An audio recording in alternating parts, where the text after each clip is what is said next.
The Wellness Show, episode 113. Welcome to The Wellness Show, a podcast on health and wealth. I'm your host, Tyson Bannigan, the founder of the Extraordinary Healing Arts Academy. Join me as we get the latest insight, tips, and strategies from wellness providers, coaches, and successful, heart-centered entrepreneurs, and much, much more.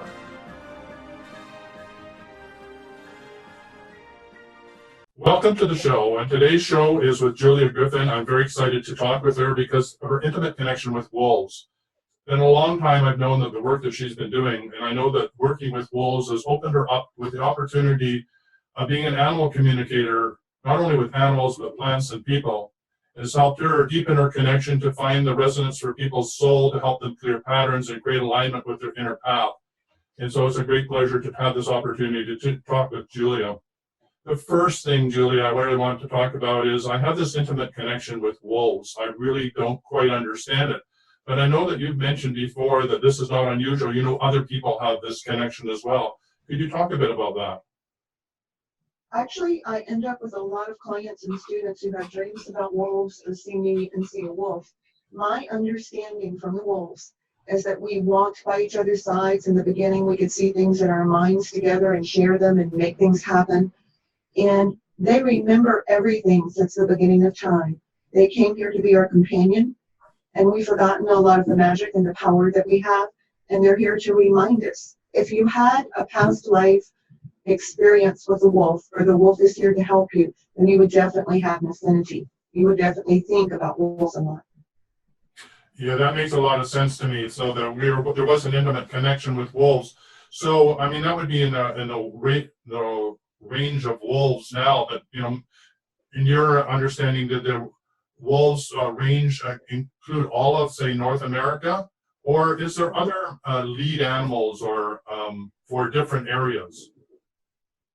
I don't know. My experiences of the wolf, I know sometimes they have mentioned buffalo, deer, raven. Usually what is in their gene pool memories, I would say, would be things that we would read about in the Native American myths. And it doesn't mean that there are not new animals that are in that category now. You know, I can only tell you what I've received from them and their stories. Their stories are generational, and they're passed by the alpha male and the alpha female. The other wolves don't get the stories, they listen to the stories. Well, that's really interesting. So the whole shamanistic tradition of passing on information from one shaman to the next shaman usually through the lineage, although it doesn't necessarily have to be from father to son, is the same between the wolves then. So these two histories have been passed down through time immemorial, and this intimate connection. I know that in my experience that I've been able to connect with a buffalo when I was on the grasslands in Alberta, and the buffalo in that particular presentation said, "I'm the guardian of these grasslands. You know, all other animals and energies, you know, they are under my tutelage, so to speak, for lack of a better word." So I get the sense that different animals in different bioregions have different responsibilities. Of course, it's all part of the web of life. So there was probably that interconnection that between the wolves and their communication. And I would think that we're telepathically connected also with the other animals, like the buffalo and the wolf. There would be a connection telepathically, particularly around hunting and the surrender of, you know, the buffalo when he was ready to pass on. So it isn't as brutal as we think it is. It actually was a compassionate interaction.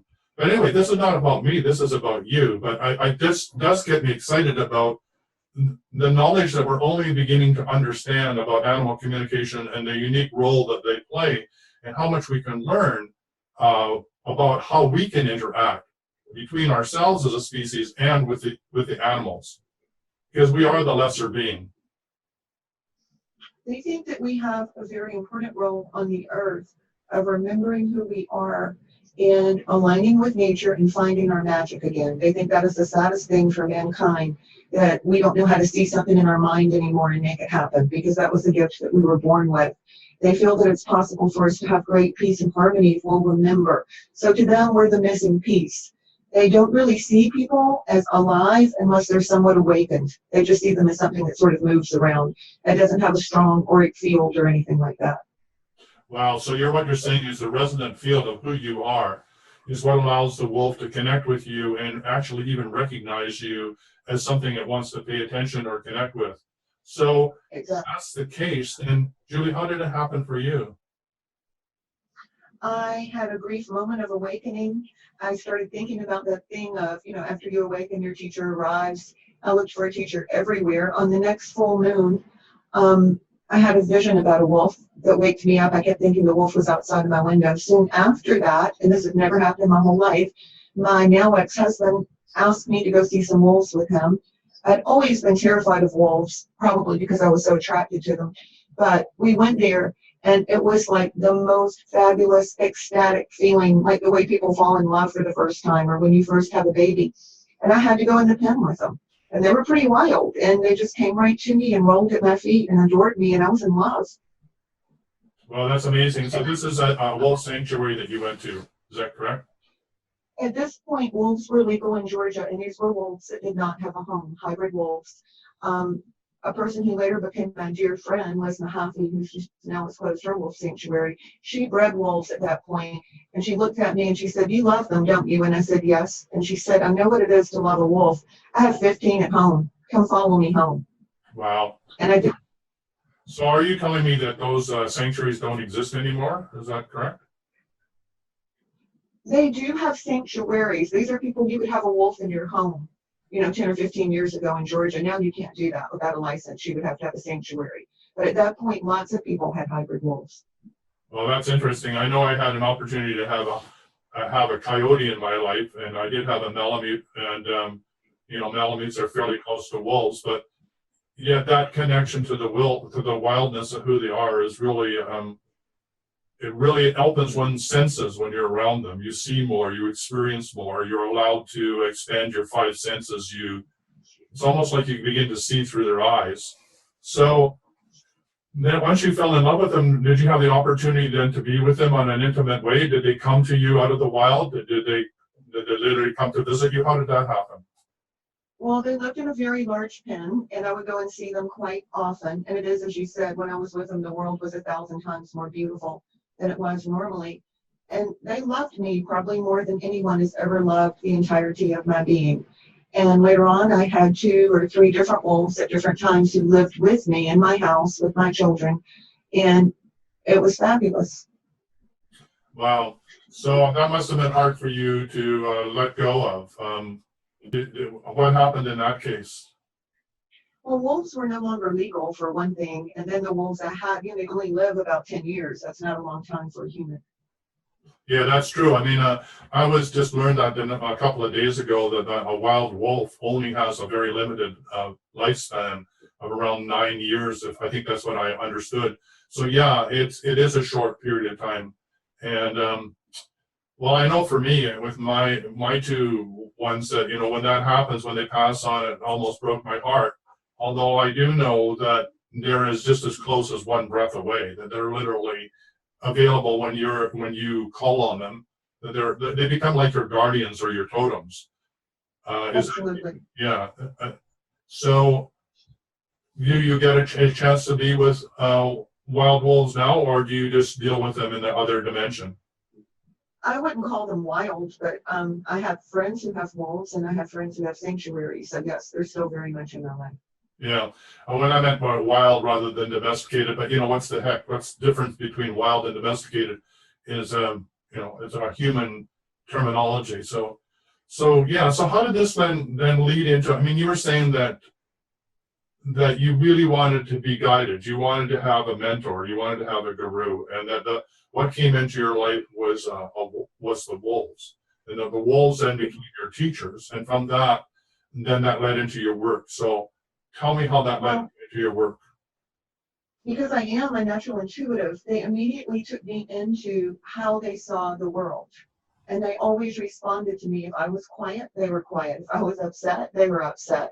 If I commanded them from my being, they obeyed. If I was afraid or scattered, they just acted like I didn't exist. So they taught me a lot about myself in that way. The first thing that I have to say is that my perception of everything heightened so much.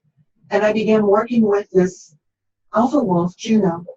And Juno could read people.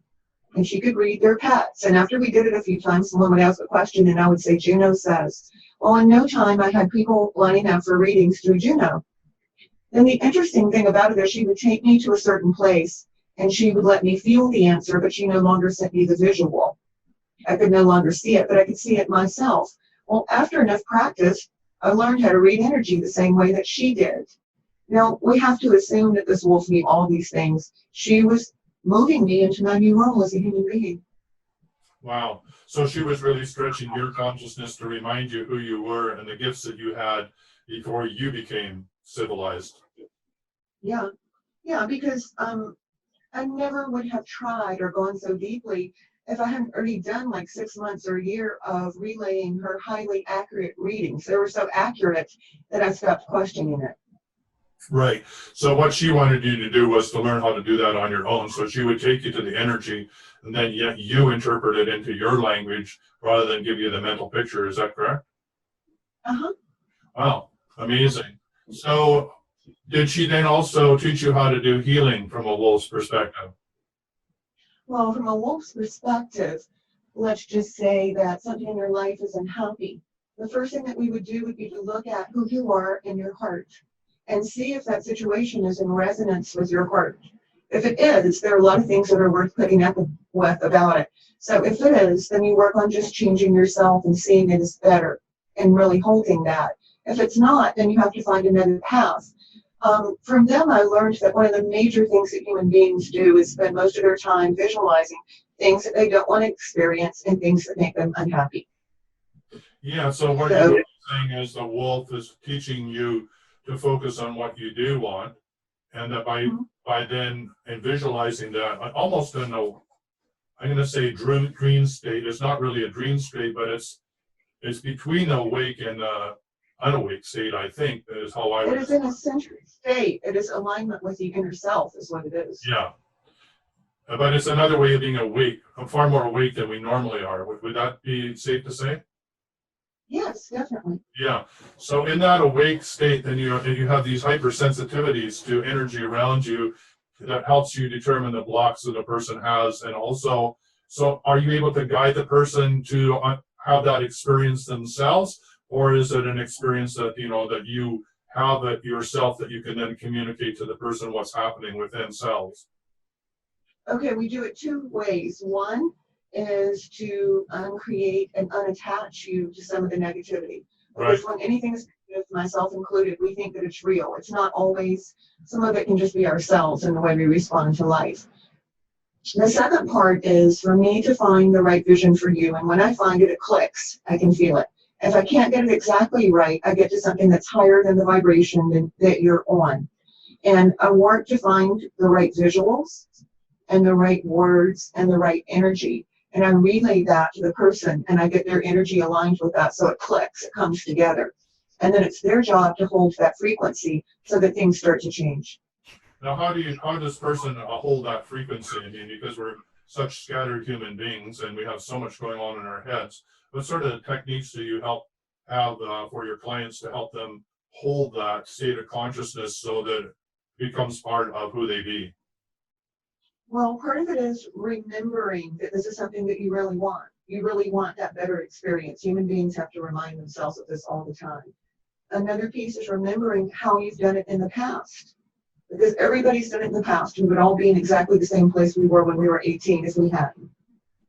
So you can do it. You can have that persistence. You can find that strength.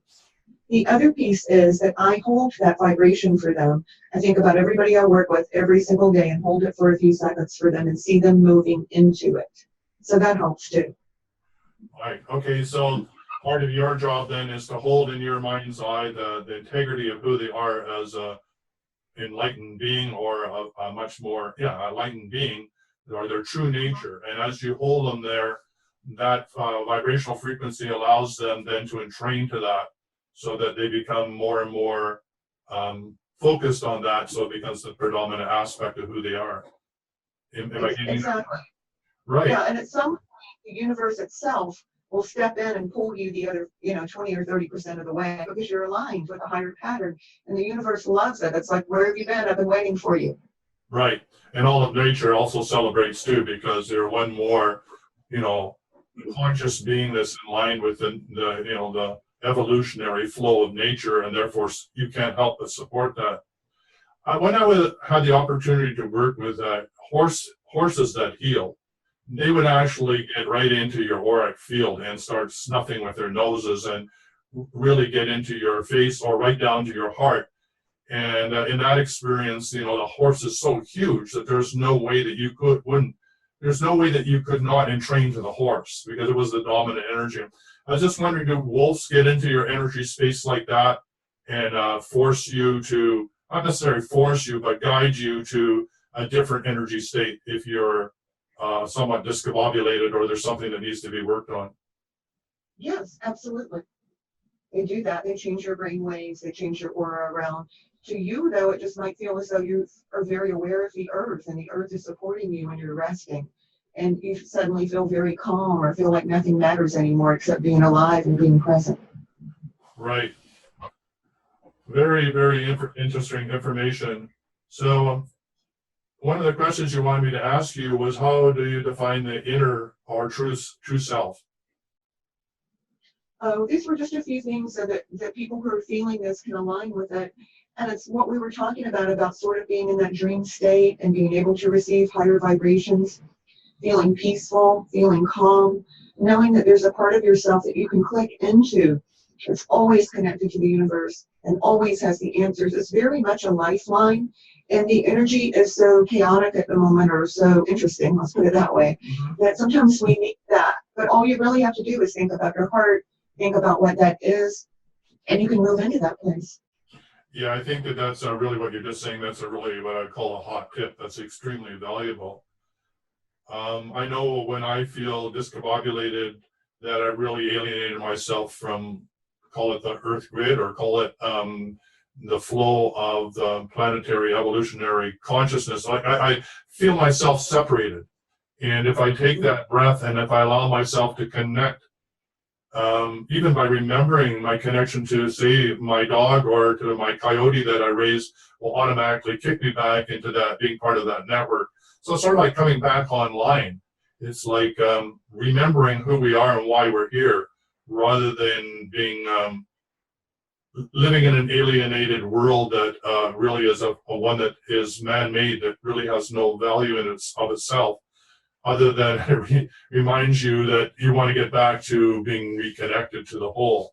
So yeah, I think that's a really good thing to remember, that use your animals, if you have an animal in your home, as a connection back to the network of which we are part of, always have and always will be. And the disconnect is only an illusion.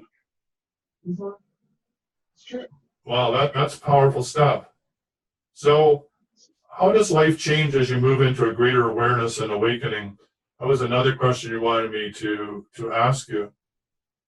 Okay, I think that, and I think this is again because of what we're going through right now, is that you become more intuitive. So I have people say to me a lot, all of a sudden I'm really getting upset in traffic or the grocery store or when I read the news or watch the news. And I'm like, yeah, when you become more intuitive, you feel more of mass consciousness, which to me is like the lower vibration. So you have to pull back from that. And you have to start listening more to your inner voice and generating more of these positive images that we were talking about before. See the opposite of what you're experiencing, or at least see one thing opposite of what you're experiencing. And the other part of that is that you are going to go through some of your karmic patterns. And I don't think people say much about this. And that is that if I've always been afraid or worried about something, that's going to come up so that I face it and then I move through it, or so that I don't react in the same way. The other thing I would say is that you start to observe yourself. And the only reason I'm pointing this out is just because a lot of people are moving into awakening, and it's good to know what's going on with you. So in this state of awakening, it's going to bring up that unfinished business that we need to clear. And that, so that's what you're really helping people, is to move through that and remember who they are. Is that really what you're saying? Yes. Yeah. But I mean, it's just people say sometimes, why are things more difficult? Well, first of all, you've moved into becoming a different person. You're perceiving everything differently. So yeah, the matter around you is going to respond differently. And the other thing is that you may be just, having one lesson right now. Don't lose my anger about, don't lose my temper about X, Y, Z, or don't get emotional about something. Or if you are, wait 10 minutes to respond. It can be very small. Yeah, I know you're interested in manifestation and in looking at your website. I know that's something that I'm getting really quite interested in as we move into this new vibrational energy. I'm aware that we can manifest much quicker, both the negative and the positive, than we ever have before. And in this dream state, or in this connection to the all, or to the flow of life that you're talking about, which the wolves help you connect with, there's a different way of manifesting that can be brought into one's consciousness. Could you talk a bit about that? I think what I'm going to do is not so much go over teaching techniques, but talk about some of what the wolves taught me. Okay. Which is that you want to get into a place of really feeling your heart and really feeling your inner self. And if it's something you're supposed to do, you will probably either get a very strong feeling or a very strong visual if you don't just start working with it. But if you're connected with your inner self and you start doing that, it's like a magnet. It's going to pull you into that. So some people say it has to be crystal clear. No, it'll, show itself in time. It will come into being if you stay with it. The other part is start using your skills. Start letting go of your frustrations. See the house staying clean. See your work is being caught up. If you're doing something creative, imagine you have just a great blast of creativity and you're done. Change how you expect to experience life. Start putting out that everything makes you feel better than you think that it does. Because manifestation also is about how I am responding to life now. So the way that I respond to life changed a lot when I started playing with 8 wolves 4 or 5 times a week. It was magnificent. It's that kind of heightened vibration that's going to lead you into adventure, self-discovery, the fabulous things. And I'm hoping that when enough of us can do it, we get into quantum change, and tomorrow there's an energy generator, or all the pollution is gone, or something cool like that we're all working on. Yeah, I think that would, that's exciting. And when we can do this collectively, first we learn it individually, but the wolves all do it. Everything is collective. So that's what they're teaching as well as that as a family, that's how you succeed. In that envisioning, it sounds like you're getting at it from a different perspective. When you were with the wolves and you were with 8 wolves, you were playing. You are in a vibrational frequency of joy. You are as close to bliss, if not in bliss, that you could ever be. So that's the state that brings about the manifestation. But if you're in that state, then it seems to me like it would be almost effortless. Well, you've still got to work with who I am today. The person who gets frustrated when she can't find her keys or purse because she's been writing for 2 hours, and I'm coming back into my body. I'm still the person who has programmed responses to things in my life because of my childhood or other things that happened to me, and I have to take a pause and rewrite those things. Right. I'll give you a good example of how lopsided humans are. And I had a huge garden when I was working with wolves a lot, and I just could not get rid of the weeds. And I was saying that to myself, and all the wolves looked like they were laughing at me. And they showed me a picture of myself thinking, I can't get rid of the weeds. What was I doing? I was germinating weeds with that thought. Right. I was making them grow. And so people don't understand. It's like they'll say, oh, I manifested something, but now I have all these other things to deal with. No, all the things you're dealing with were already there. You just didn't know it. You're more awake, so you've got to change the thought. But I would think also the other end of it is the more you played with the wolves and the more you were entrained by that, the less, the quicker you could get back to that state because you wanted to. So the more that you were, what would you say, the more energy and encouragement you had on the self level to work through what the blocks were, or the lost keys, or whatever the latest trauma or situation that was showing up in your day to day. I would think that you would to begin to see the humor of it, like the wolves see, and you planting those seeds, right? Oh yeah, they thought I was hilarious. Yeah, I bet they did. You were a comedy show for them, I'm sure. Exactly. And you can't imagine with a really large garden, if the weeds go away, how much time you have. Yeah, I can imagine that. I mean, I have a garden. I could imagine that. Yeah, do you want to struggle with the weeds that you're creating in your brain, or do you want to just let it go and allow nature to be in harmony and do its thing, right? Much easier. Well, I learned a lot. I actually studied about the moons. They get about the different types of moon. Like if you weed on the waning moon, the weeds go away. The other thing I did was mulch. So I found a solution. But the difference was also just that they didn't come up in such a great multitude. Why? I wasn't seeing them in my mind anymore. So Nature was giving me exactly what I was thinking and seeing. right.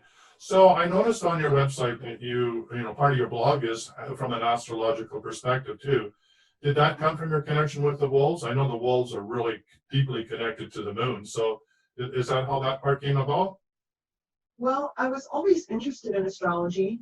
And after I realized what a profound influence the moon has, and I can say we're doing this on the full moon eclipse with the fire trine today. Yeah, it's a powerful day today. Yeah, what I really found, I started studying a lot more in 2012, is that if I understood when it was me and when it was cosmic energy, it helped so much because I could say, okay, you're probably going to be tempted to have really bad temper tantrums for the next 3 or 4 days, but hey, you can go 3 or 4 days without doing that. Or, like today, there's so much energy. We had trouble getting the recording started. We had to tone down our energy so it would record. So we know that anything that you plant on the full moon is going to come up and germinate.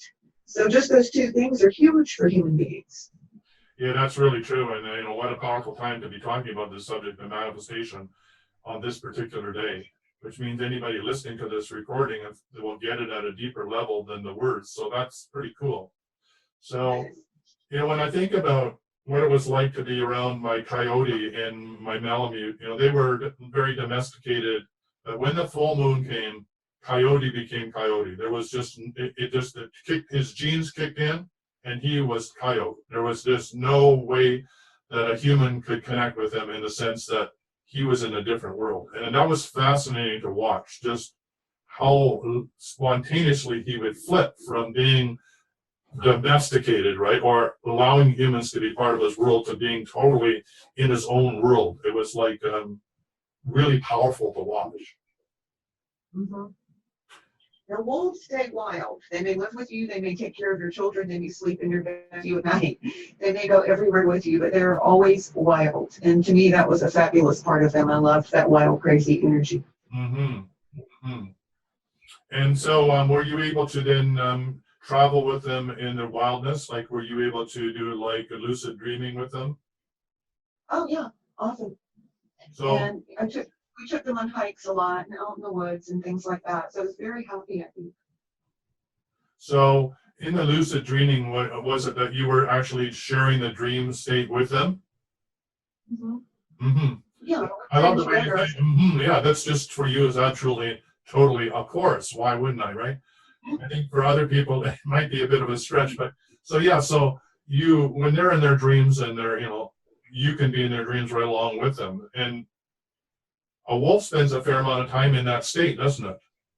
A lot of time. I think a predator sleeps like a wolf, sleeps between 16 and 18 hours out of 24. Wow. Wow.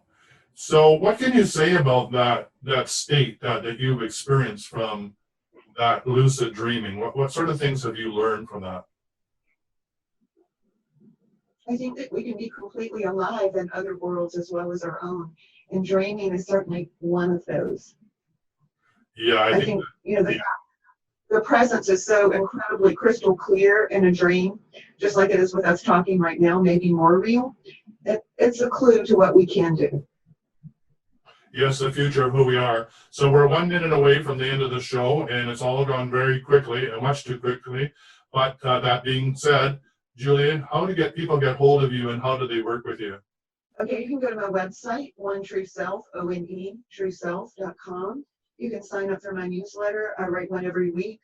You can write me at onetrueself@gmail.com. And that's enough to get you started. Well, it was exciting to have you on the show. We've got like 20 seconds to go. What's the last thing you'd like to leave with people? Let's all use our incredible power that we have not awakened yet, and let's visualize the most amazing, beautiful world with lots of gold in it. How about that?